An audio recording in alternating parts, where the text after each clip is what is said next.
Okay, so how many of you guys either have a blog or maybe do content marketing for your company or something like that? Awesome, cool. So hopefully this will be all really useful information for you. And as far as I'm concerned, this is my exact process. And as far as why you should bother listening to me, some of my top clients include publications like Search Engine Journal, Sprout Social's a new one for me, WPMU Dev you guys might have heard of, and I really have everything, within those bounds, and sometimes I write copy for like construction companies or personal injury lawyers. So, the things that I'm going to cover right now are very industry agnostic, and if you want to connect with me, you can actually grab the slides right now on Twitter. If you go to my handle, I've pinned them to the top of my profile, and if you want to read any of the articles that I've written, then the link to that is here as well. So I figured we'd start with the mandatory dog slide, because every speaker has one. If you have a dog, you have to kind of test it out a little bit. This is Leonidas. This is my whole life, and that's all we're going to go into for that. Let's get to the talk, guys. All right. So I think it's a good idea to start with, what exactly is a kick-ass blog post? Because obviously there's a ton of content on the internet right now, and for the most part, people are just kind of adding to that bulk, and it's not really doing anything for anyone, and I don't want any of you to be contributing that kind of stuff. I want you to be creating the best possible resource you could for the subject that you're writing about, and what I'm going to go over is going to show you exactly how to do that. So, two things to keep in mind when I think of what defines a kick-ass blog post. The first thing is it's long form. So, in the past, as far as SEO is concerned, the amount of content that you're writing, it used to be 400 words is okay, and then now people are saying, now it's more like 1,000 words, and I would even argue that it's more like 1,500 words. If you actually want that post to rank on search, of course there's a million other factors than just length, but if you want to change the tool on the technical side, it's really got to be more like that 1,500 words length. So keep that in mind as we go through this, because it really influences everything you do, from the research to the drafting, the editing side. The other thing that I think is really important that often gets forgotten when we think about long-form content is having a lot of images and screenshots and examples and multimedia within that blog post. And I think some people worry that, if you're writing this post, now you have all these images, and you have to make sure that you have, proper citations and stuff, that it's going to take forever. But with the right process, it doesn't have to, slow you down. But it's important, I think, to be thinking about after you're writing that blog post and when you actually go to promote it. And in order for people to actually really, jive with that content, it has to have something besides just text. Text falls flat, but it is important still. So, who here has heard of Orbit Media Studios? Okay, well, definitely look into them because they're kind of an industry leader when it comes to SEO. They're actually a web development firm in Chicago. They host their own conference every year, but they're just this really awesome authority. And I think this link actually might be broken right now because they're redoing it, but they do this blogger analysis survey every year where they survey 1,000 bloggers and they ask about, how long do you put time-wise into every new post? How long do those posts turn out? Do you use visuals and all these different things? And it's really interesting to see how the trends go up every year. So I've been contributing to that survey for the past, I think, about 3 years now. And every year you get different results, even with a very similar pool of people. So that's something to look at in terms of other people who are creating really kick-ass content, and something that should help you to define, your own style. So I kind of led in at the beginning of this talk saying that you want to create the best possible resource you can for the subject. And, when it comes to doing that, you have to think through all the questions that a reader would have when they're going through your subject. And sometimes that means actually surveying other people because you don't necessarily know. If you're the expert, you can't always see where other people might be struggling. And so that's why it's really good to kind of have at least a basic audience in place and be running things by them, asking them what they want to read. So another individual I want to call out to you is this guy called Marcus Sheridan, and his shtick is the sales line. And basically this guy started this like in-ground pool company in Florida, and he wrote just pages and pages of content that was basically like an in-depth FAQ, everything that anyone could ever want to know about in-ground pools.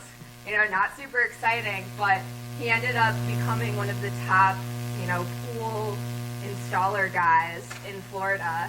And it was as a direct result of this content that answered all these people's questions, was indexable on the search engines. And he's a really interesting case study to look at in terms of creating content that helps people. So that's why I bring that up. And we've already kind of touched on length as far as the kick-ass blog post, so just kind of keep that number in the back of your mind, the 1,500 words being the goal. All right, so one of the hardest things when it comes to blogging is just coming up with a fresh idea.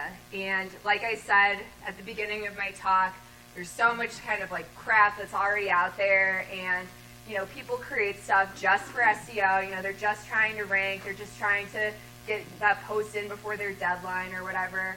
But I want to challenge you to be better than that, because nobody here wants to read the type of stuff that is just made for a search engine and it's loaded with keywords and doesn't even read right and it's awkward. So in order to combat that, what you can do is take some inspiration from the world around you. And so for me, it might be something like industry podcasts, and you know, they might be bringing up something new that I don't know about, and then I start to get questions about that, and I make sure to always document, you know, as these thoughts are coming into my head, even if it's not a fully developed idea yet. Books are great. Conferences like this are, for me, a really great source of potential topics. In fact, I went to WordCamp for Publishers last week, and I'm already writing a topic for one of my clients about something that somebody brought up there. So, you know, definitely allow the inspiration to happen. Don't be closed off to it. Other blog articles are great. You know, the key point there is to not add to something that's already out there, but to maybe instead be inspired to take a different stance on it. And then even your colleagues, start paying attention to the questions that they're asking you if you're a resource on a certain subject. Another one that I didn't put up here that's really great is your company's email, like support or contact us inquiries. A lot of times people are asking questions that you're not answering on your website, and you should be. So, kind of hinted at this, but always make sure you have something to write on. And I think from a writer's point of view, it's like I don't always want to have my phone on me.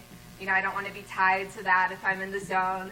But even if you just carry around a small notebook, you don't want to have to be remembering that idea all day. You'll probably forget it, and then it's gone. So keep that in mind. What I do whenever I get a new client is I basically create a Trello board. And this is, you know, arbitrary. You could do it with whatever collaboration tools you're most happy with, but I like Trello especially for the idea of collaborating on content. Just the way that it's designed is very editorial calendar-like.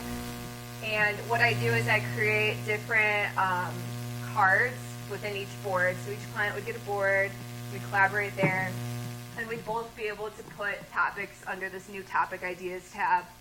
And, you know, if I add mine when we're not talking or something, and then they go in and check it out, they could either drag it to approved or rejected based on if they like the idea or maybe if it fell flat. And then I also usually create other cards for things like in editing, you know, queued for publishing, published, and things like that. So that can be a really great tool to use, whether you work with clients or whether it's your own blog, you know, just to keep track of what's kind of in the works so that you never have to be thinking about what am I going to write next, because sometimes that's the worst thing when you're writing and you have the time and you have the energy, but you don't have the idea. So definitely a system for organizing ideas is just as important, I think, as writing them down. All right, so one of the most important foundational elements of creating a kick-ass blog post is you have to be able to lend some expertise and credibility to the topic that you're talking about. And in order to do that, you have to research like an expert, even if you're not. So in terms of finding expert sources that you'll be linking on your Kick-Ass blog post, it all starts with authorities and subject matter experts. So for me, if I'm writing an article about SEO, I might go to Search Engine Journal first and see if they have a related topic, just searching through their blog archives. Or if I'm writing about social media, I might go to Social Media Examiner. And the benefit of finding these kind of media giants is that the client won't be mad if you use them, as opposed to if I'm writing for an email service provider and then I quote Campaign Monitor and it takes them to that person's website. That's a big no-no. So think about it in terms of what's going to make the client happy, but what's also going to lend credibility to your blog post. And one thing that makes it really easy to determine if it's a credible and worthwhile source to use is checking their domain authority. And if you just Google, check domain authority, or if you have Moz or something like that, this is really easy to do. Neil Patel, who's a really great resource for SEO, actually recommends anything with a DA over 25. I would argue that you should go up to 30 because that's when you start getting higher authority from those links. And it works both ways. So you want to be linking out to high authorities, but you also want them to be linking to you. And I think part of creating that relationship is extending the olive branch first and, tweeting at them when you're done and saying, hey, I included you here, or they might get pinged about it, through WordPress or something like that. But regardless of if it makes them happy or not, it's important to use credible links. So that's a good way to tell if it's actually going to help you in terms of SEO.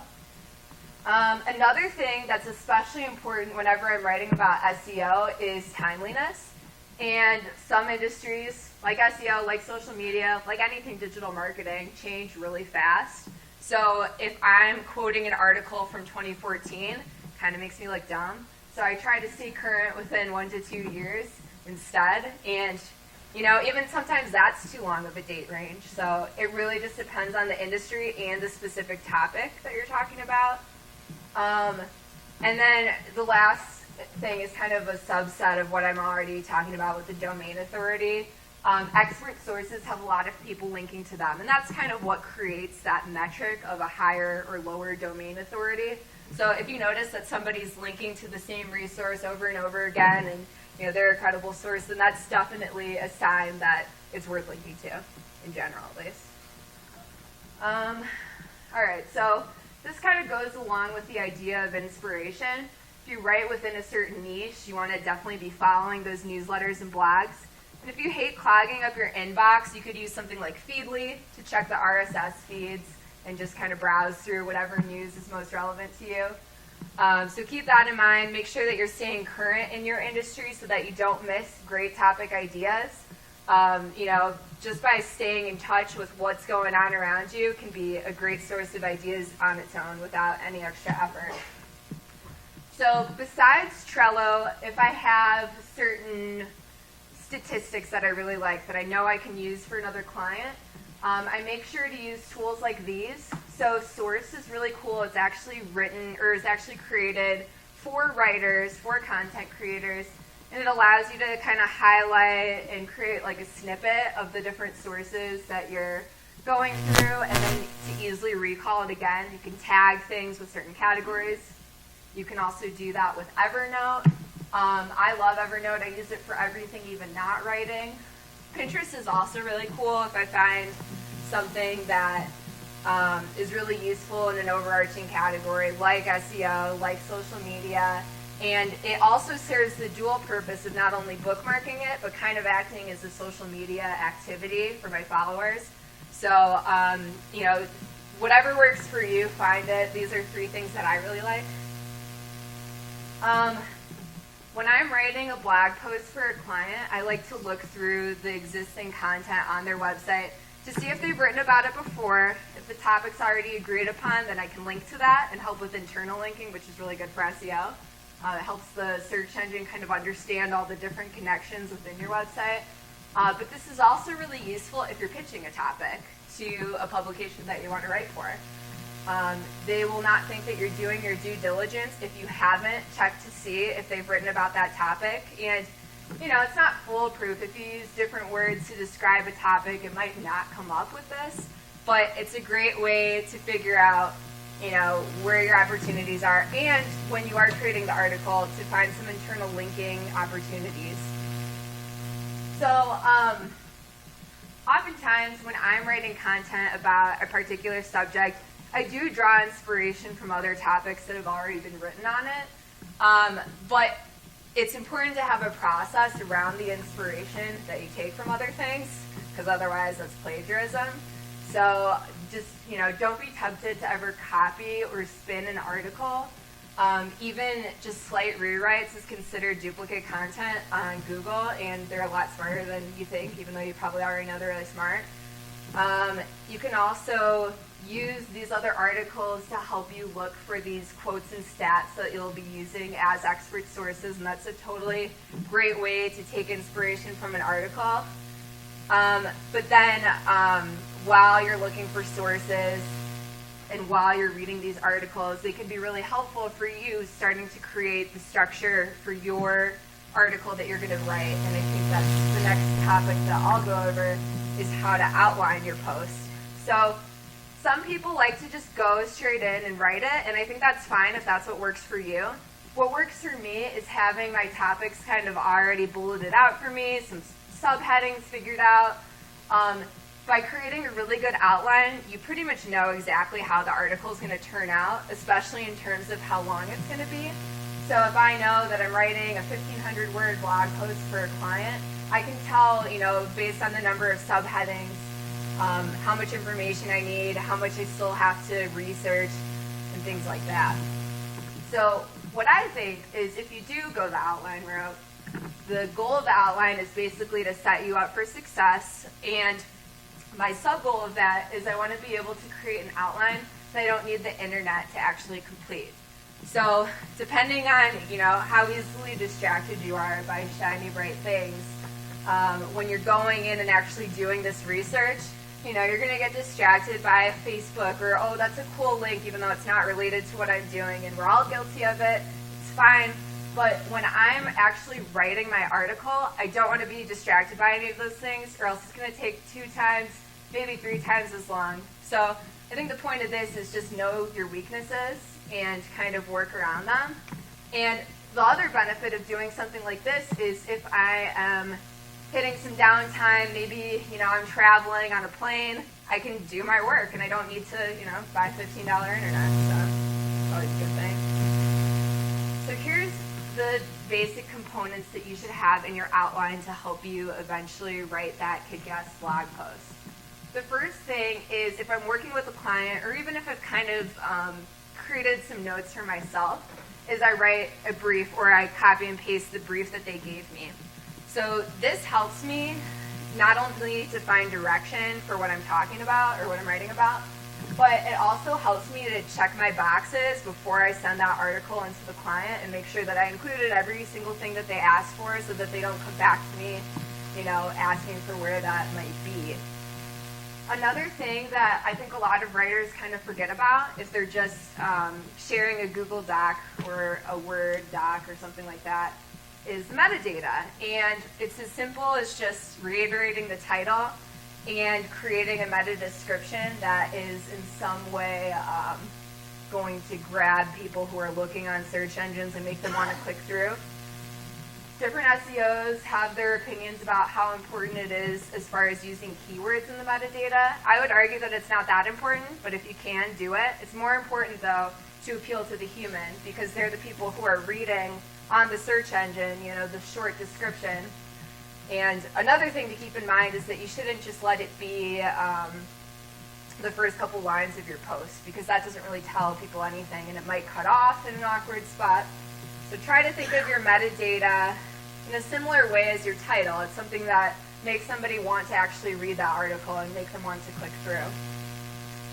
So then the introduction, I like to organize in terms of a problem. Who has like the same issue, this is what the article is going to be about. So then there's the solution, that would be what the article is actually about, and then the reveal is kind of like, here's how I'm going to teach you how to get to that solution. So having a little bit of a structure around writing your intro can make it a little bit easier to actually power through when you're writing the article. Most people will either try to just like blaze through this first thing before writing the article. I would recommend that besides doing this bullet part right here, to wait until the article's finished, because then that's when you really know what the topic's all about.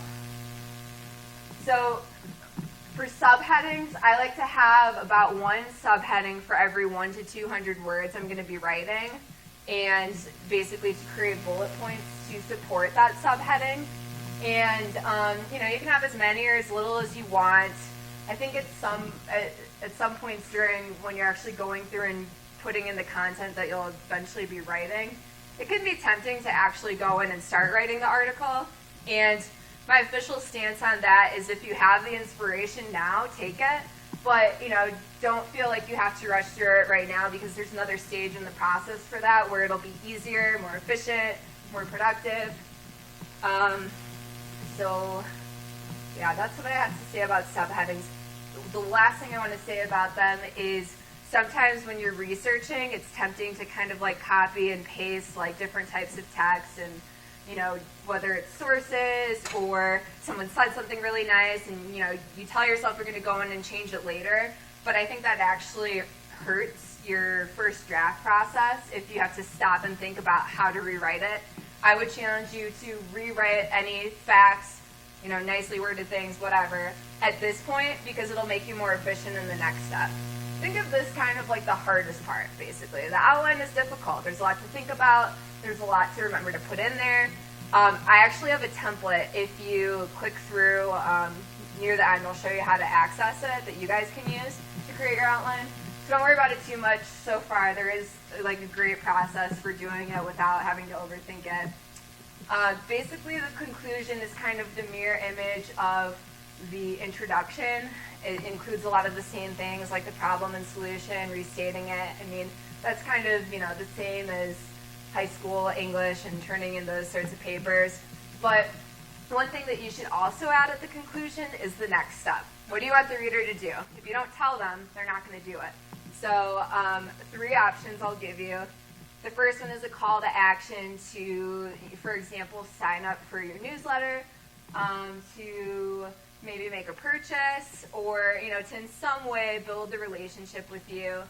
Another thing that I've been doing with a lot of my client writing is encouraging people to take the conversation to Twitter.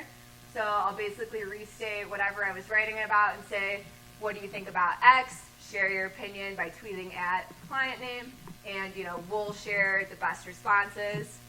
What was the other one I was going to tell you guys? Or even just to leave a comment. So you basically want to have them engage in some way, whether that's something that advances your business objectives, like getting a new email subscriber, or like buying a certain product, or just, showing some sort of social proof on your website or on Twitter that people are interacting with you. So think of the conclusion mostly in terms of how important it is to tell people what to do next, because they won't do it if you don't tell them. All right, so a couple extra things that you could throw in, either for if you're working for a client, maybe for a couple extra bucks, or just because you want to make them happy. One thing that's cool is if you compile a list of Twitter handles of sources you mentioned, products you've called out, companies, things like that, and just leave them at the end of your working document. And that's a really easy way for the company to then take the reins and be like, hey, so-and-so, like we included you in this article. And more often than not, whether you ask him or not, he'll probably retweet it, which gets you a little bit of extra promotional juice. As far as images, at minimum, if you're doing this for a client, you'll want to include a feature image, unless your agreement with them stipulates that you don't have to do that. In general, that's what's going to be necessary for that article to be publishable. And whether they ask for it or not, it's pretty easy to find a good royalty-free image. I'm going to show you a couple of examples in a couple slides here. But like I said before, great text also has images throughout, not just the beginning, especially if it can add to the subject in some way, like sharing a screenshot of you doing a certain process, or even a video, something like that. And what I really like to do too, at least in the outline stage, is list all the internal and external links that I'm using, even if I have already kind of called attention to them earlier in the blog post. That just remind me that I've used the minimum amount that I want to use for it to be good for SEO, which I would recommend, regardless of the length of the article, 2 internal links, 2 external links. But it kind of goes up depending on how long it is. We kind of already talked about the first point here, and then we kind of already talked about the second point too. But try to keep bullet points short. It'll help you when you're actually writing the article. Unless inspiration is struck and you want to start writing the article under certain subheadings, then by all means. One other thing, because I actually work with professors that help me with the outline, is I really hate when they call out the obvious and say, now we're going to talk about this or something like that. To me, it's wasted space, it's wasted effort on their part to even type that. So think about what you're saying and how it comes across, and omitting unnecessary information that doesn't really add anything to the outline or the final article. So let's take a brief look at finding legal to use images. And there's some study that basically found that humans process images about 60,000 times faster than text. So it's a really great way to connect with people. It's a great way to add color to a dry subject, for sure. So images are very important. The easiest way, and maybe the most comprehensive way to find a legal to use image for your blog post, is to just go to the image search on Google and type in a keyword loosely related to your article. You might refine it if you don't find exactly what you're looking for. And make sure that you're going under, there's like a tools tab, and then you'll click that it's labeled for reuse. So those ones are legal to use. Sometimes, it can be a slippery slope, because sometimes people are uploading things to Google and saying they're legal to use, and they're really not. So I have some alternatives for you to look through that are a little bit more, cognizant of who's actually uploading stuff and proofing it and things like that. LibreStock is really cool because it's a conglomerate of like 45 different stock photo websites. Sometimes it's down, that's the only problem with that. Pixabay, Unsplash, and Pexels are all really awesome general use stock photo sites that you can use. 9 times out of 10 I find the exact photo I want by using one of those sites. Similar to Google image search, you can also go to Flickr Creative Commons. If you just Google that, it'll lead you to the right part of Flickr. And the only thing to think about in terms of if you use Flickr images is sometimes they have different types of attribution. So you have to make sure, if you're like a commercial business, one of the images on Creative Commons might not be good for that, but they have different search engines within Creative Commons, so you can make sure that you're covered. There's also 2 paid sites that I use if I've exhausted all my other efforts and it's just not working out. So the first one is GraphicStock, and you can basically buy a subscription to GraphicStock probably for like $150 a year. My suggestion, if you go that route, is to sign up for their newsletter, because they do a lot of good deals. So GraphicStock, what they're a little bit better at is vector images and different kind of like icons and stuff like that. So it's not going to always have what you want, but it is nice that they don't charge per image. The other one is deposit photos, and have any of you guys heard of AppSumo? Okay, so AppSumo, if you haven't signed up, it's awesome. It's basically like a newsletter for entrepreneurs, and it's always filled with like every other day you're going to here's the lifetime deal for, some sort of like SEO software, or for, I just bought like a landing page builder or whatever. But they always run deposit photo deals, and it's like $39 for 100 images, where usually those images would be $1 or more. So, a great thing to kind of grab when you can, when they have that deal, which they tend to do a couple of times a year. This part I'm actually going to skip over, and I'm going to give you access to finding out how I do this. The main thing that I would want to cover in this section is the importance of things like breaking up the text, having white space, using bullet points, things like that. But I think as far as the scope of this talk, I'm just going to kind of glaze over it a bit. So after you write your outline, it's time to actually write the article. But you're not really writing it for the final draft yet, okay? This is pretty close, though, we'll say. So as far as getting off the right foot with your first draft, don't aim for perfection. In fact, one thing I do when I write my first draft is, say like I'm about to repeat the same word in the same 2 sentences or something like that. But instead of sitting there and racking my brain for the perfect synonym, I just write the word again so that I can come back to it later. So I know that's a really specific example, but think of it in terms of that. You're not trying to make it like the most perfect version that it can be yet. You're just trying to get through it, because then by the time you go in and edit, it's going to be easy to pick up those things. You'll have thought about it because you already did this part. Don't overthink it. It's not something that you want to get stressed about. And one thing that I would recommend if you want to really speed up this part of the process is what's called the Pomodoro method. And if you haven't heard of it, it's basically do a task for 25 minutes and then take 5 minutes as a break. Repeat as much as you want. But by doing this, I've found that if I actually really focus on what I'm doing for 25 minutes and then give myself a little time to recharge after that, I could easily write a 500-word blog post in 25 minutes after, the outline's done and all that stuff. So it works if you take it seriously and if you let yourself have the right focus about it. So now that you've written, your kick-ass draft, you really have to edit it probably more than once before you send it to an editor. The first time is just a general once-over, and I would argue this is at the end of your edit, is just making sure that there's nothing little that you didn't catch. There's nothing worse than sending an article to an editor that has even one misspelled word. I mean, that's what they invented spell check for, so don't be that person.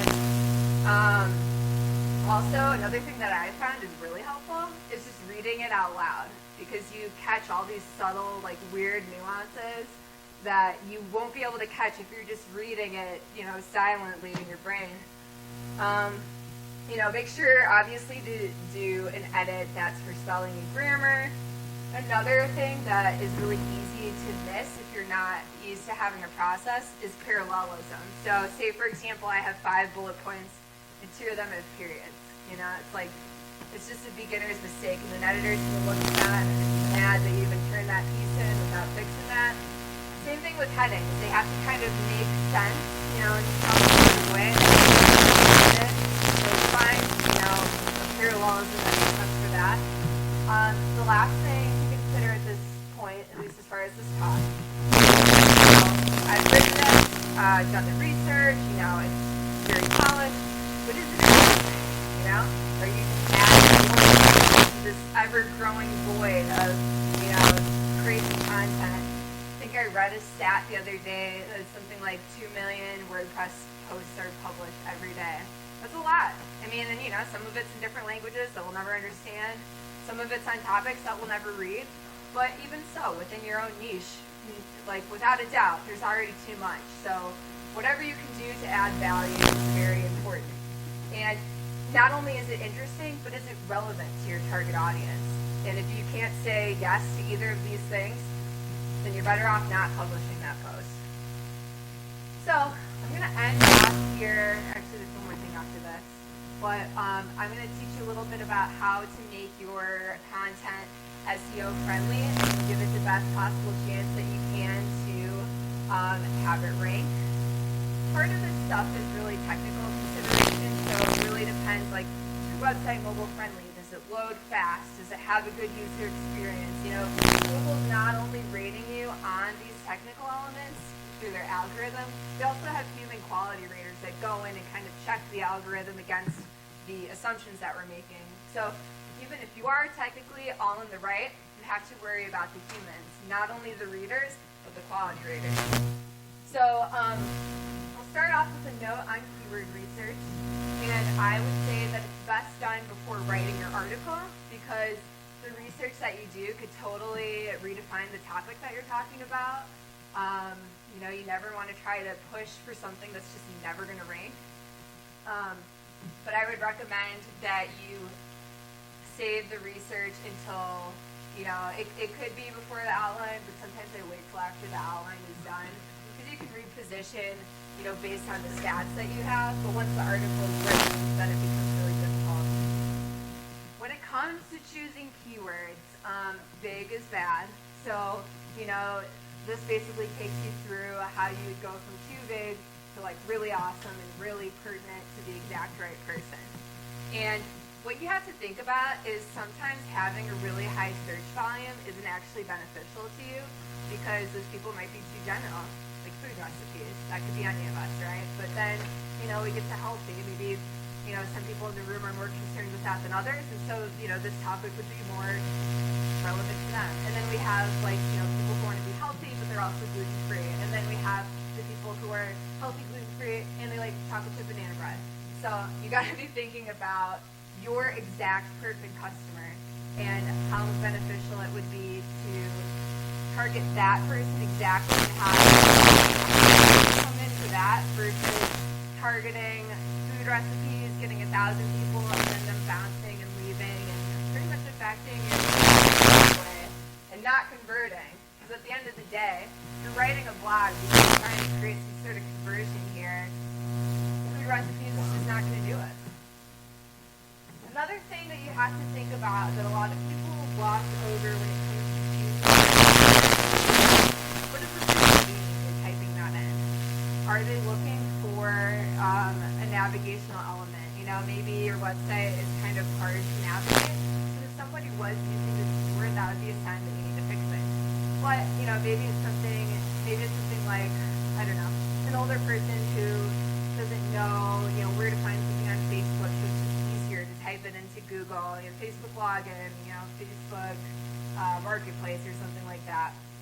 So that's what navigational means. Informational is kind of mid-funnel. It's like, okay, I'm curious about this. I would like to know the answer. They're kind of still deliberating as to what they have.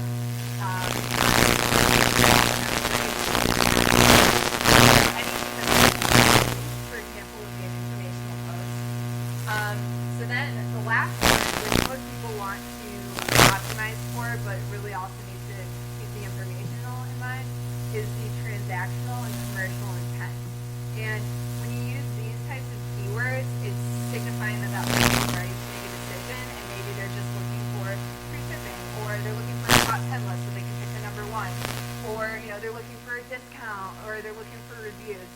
So the important thing, you don't really have to worry about navigational unless you're finding those queries on Google Analytics or something, and it's about informational and transactional are definitely two that you're going to want to make sure to have ample content around goals. So, another thing that's becoming a really hot topic in SEO is keywords. These are basically keywords that are related to whatever main keyword that you've chosen. You can find semantic keywords by typing your keyword into Google and scrolling down to the bottom of the page, and they'll have related searches. So those are semantic choices. You'll also find these when you're actually typing in the keyword, and Google auto-suggests a couple different options. So it's something, this is a little bit more advanced in terms of the amount of effort you want to put in, but it's something that every one of you guys could do if you just, perform that stuff. So while it's not something that has been heavily optimized for it yet, Google is evolving. Even the things I'm telling you right now might not be relevant in a year. This one's one of them, though. As far as the basics in terms of actually using those keywords, the URL is an important place, if not the most important place to put it.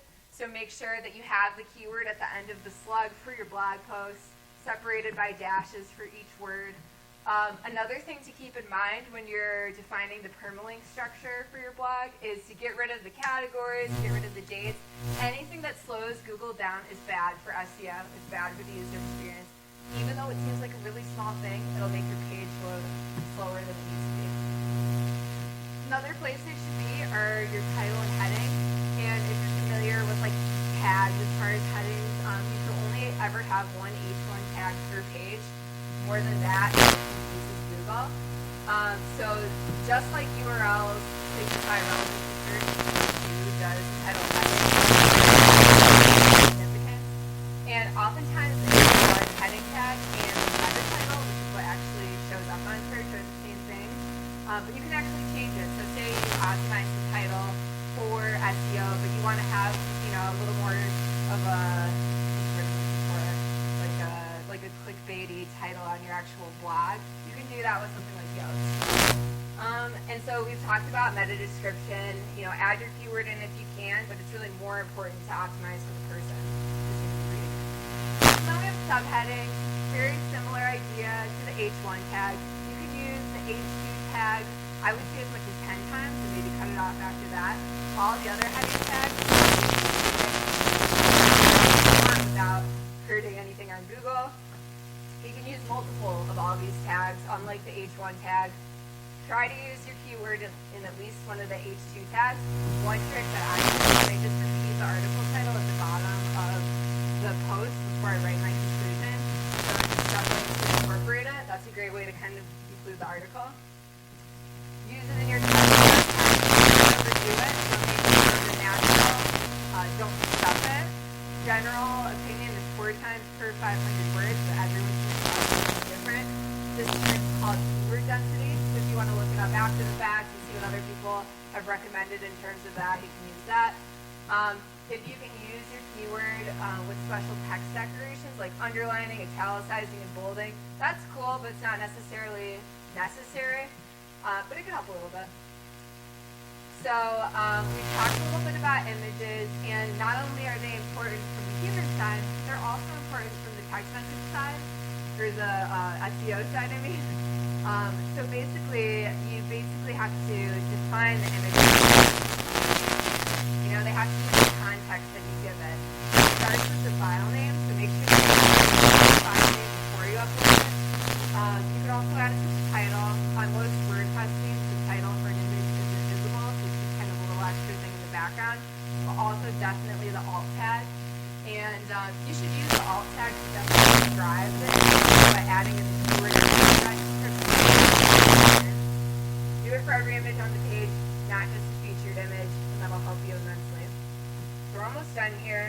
One of the things that I want to talk about in terms of helping your blog post gain some wings past your efforts are things like adding social share buttons.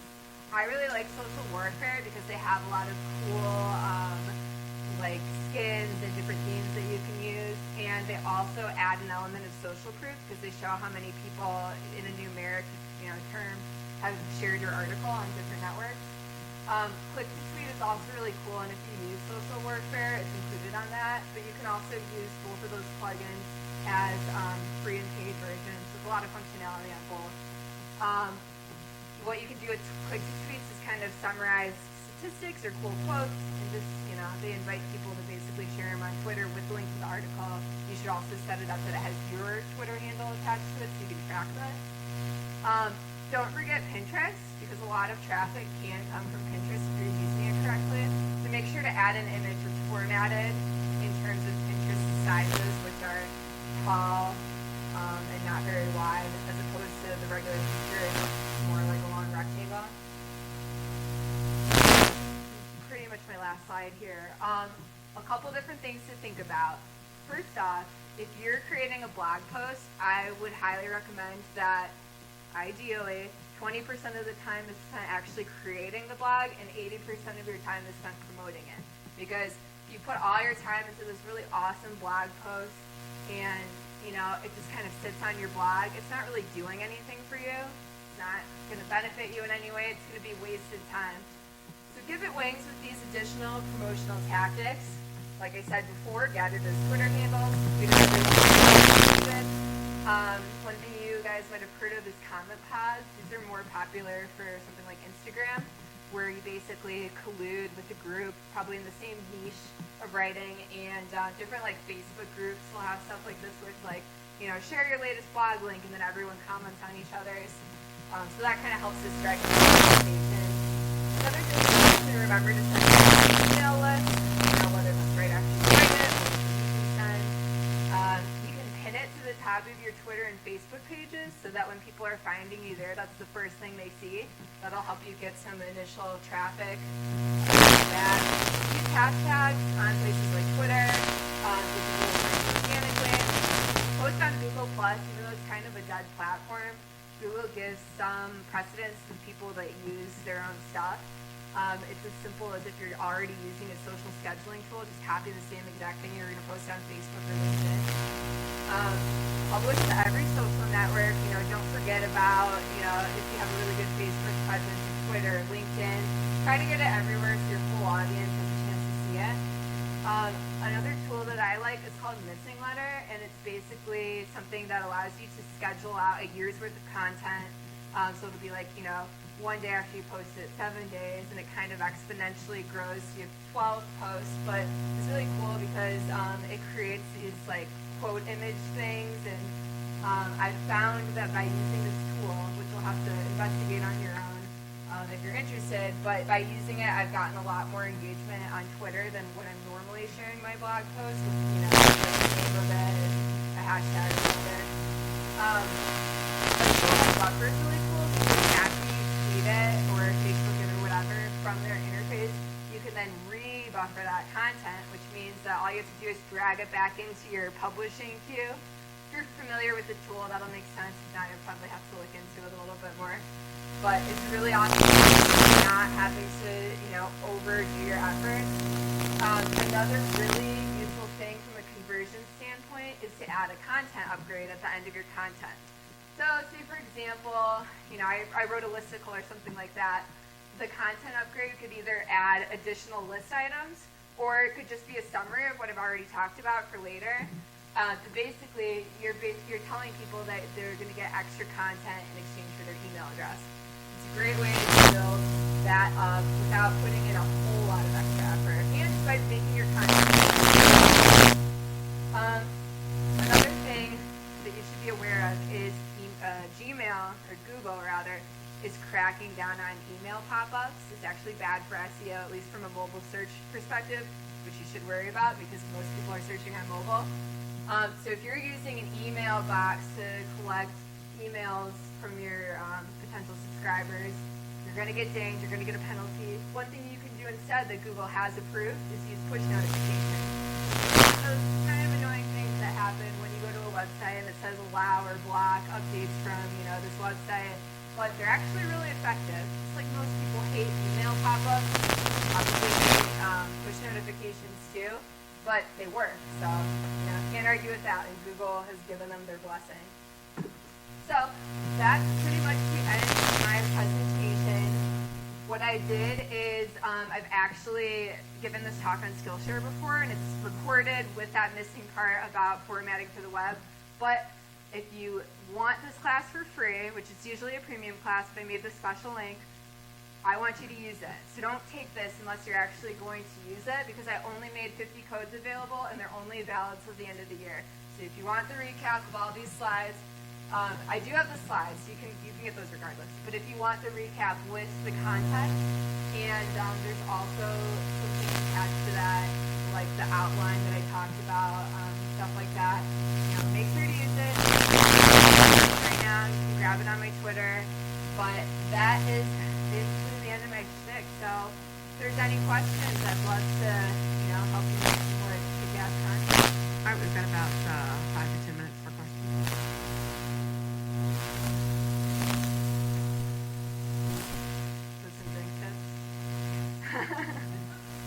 You get rewarded if you ask. So if a blog post is 1,500 words, what's the difference between a blog post and an article?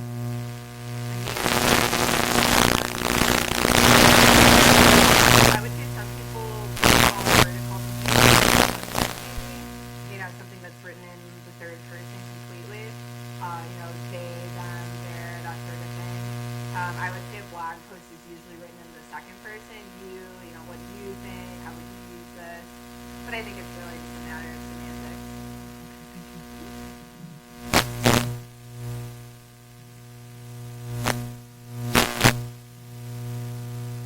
What if you're trying to rank for something that doesn't really exist out there? How do you start to build a body of work and get it out there? The that's an opportunity, I would say. So Brian Dean is this guy who runs Backlinko, which is like one of the top SEO blogs, and he describes that as the skyscraper technique. He basically created, that phrase, skyscraper technique. He talks about how now everybody's searching for it because he kind of hyped it up.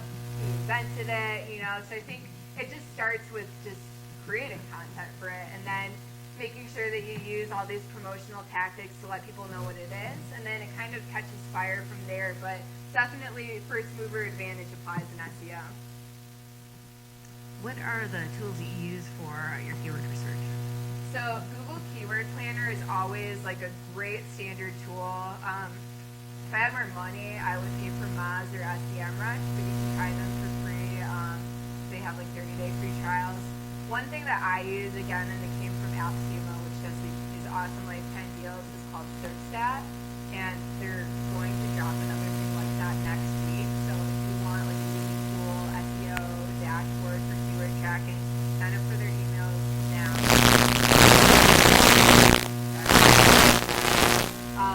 And there's a ton of keyword tools out there. Don't get too bogged down in the details. It's more about having a really good process around finding keywords, and then not just looking for keywords, that seem like the best opportunity, but what you can actually rank for and what relates to intent. You talked about parallelism with Can you send that on to anchor text and there's Like if somebody repeats same link. well, so yeah, like when you're linking or interlinking or externally linking, is there a process that the parallelism should they say the how same much thing? text. Right. I don't know about in terms of parallelism. I would say you want to keep that anchor text to like 5 words. I'm going to tell you exactly why that is. Only that.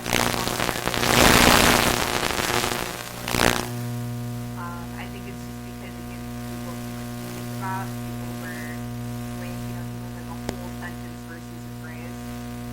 So yeah, generally the shorter the better to get the point across. All right, you guys, we're done with this session today.